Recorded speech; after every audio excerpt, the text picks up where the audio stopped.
Welcome to Websites and TV. Today I'm joined by Diana Damakus, who is a social media specialist, and we're going to talk about Pinterest. So first of all, thank you very much for being with us. Thanks for having me. You're welcome. And second of all, can you tell us what Pinterest is? I'm pretty sure a lot of people are talking about Pinterest and say, oh yeah, maybe I should join, but they don't know what it is. That's very true. There are actually quite a lot of people who have heard of it but have never joined it. And it can be a problem because if you don't join Pinterest, you actually can't use it. So it's not like Twitter or Facebook where if you're not a member, you can still see tweets of celebrities and things like that. With Pinterest, if you don't join, you don't see anything. So why is it so popular? Pinterest is a social platform which is based on pictures and on sharing ideas and do-it-yourself tips and basically hoarding like collections of things you're interested in, your hobbies, everything that has a picture, you can make a collection on it.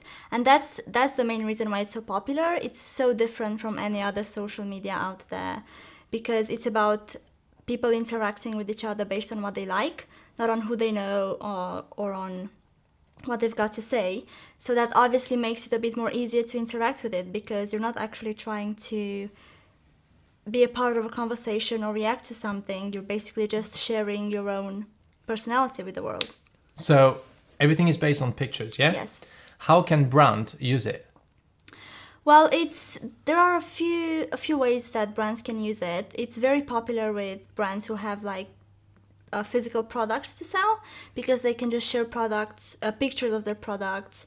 They can share ideas of what people can do with their products. For example, a retail store, rather than sharing photos of the products they sell, they could be selling photos of recipes or of interior design.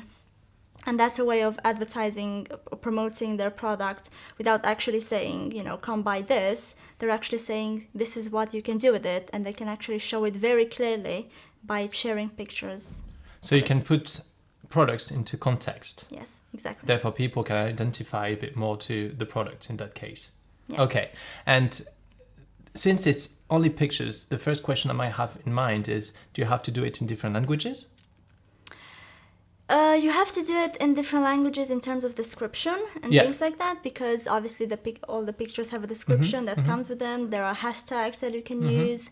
So to identify different people from different countries, you kind of have to use different pictures for different countries, and obviously the descriptions have to come in language. Okay, makes sense.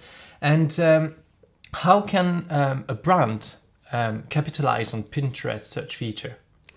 Pinterest search feature is very useful, it's very interesting. It's quite different from other search features like Google search feature because you can add keywords as you go.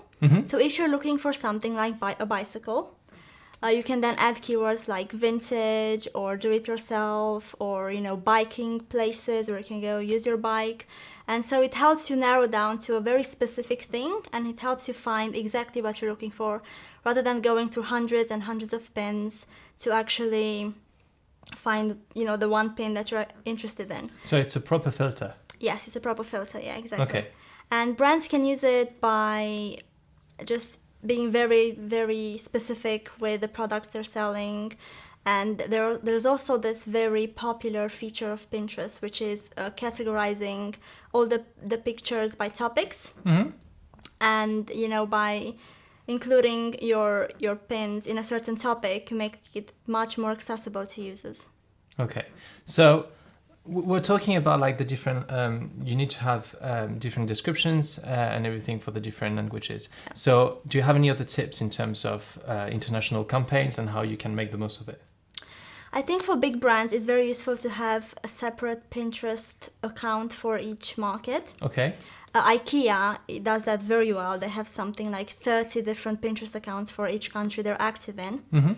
Other than that, it's very useful to do some research in the market so you can see how people pin in a certain country, if they use a lot of adjectives or if they use a lot of hashtags, just to kind of feel the mood of the people and kind of speak with them in their same style and language. So it's not just the language then, because you could potentially have a Pinterest account for French and target French speaking people. So it could be French people, Belgian people, Swiss people, Canadian people. But you're saying that you might need to go even further in terms of knowing a bit more in terms of the habit for each country then. Okay.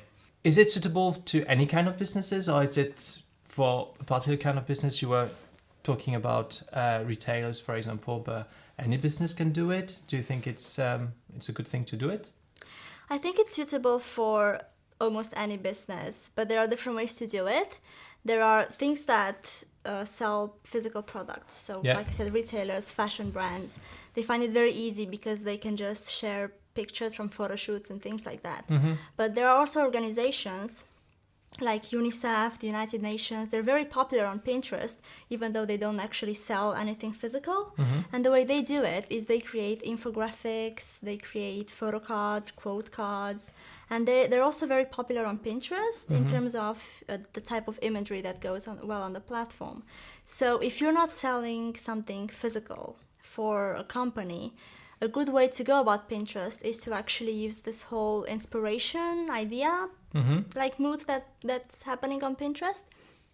And to do that, you can just share tips, and you can just make, fun infographics or do-it-yourself advice and things like that. And it still works the same way as with a physical product. Okay, but still we're talking more like kind of business to consumers, more than business to businesses, obviously. Yeah. Okay, so need to reach the consumers and reach people in that case. Okay, great. Thank you very much for your time. Thank you. Thank you.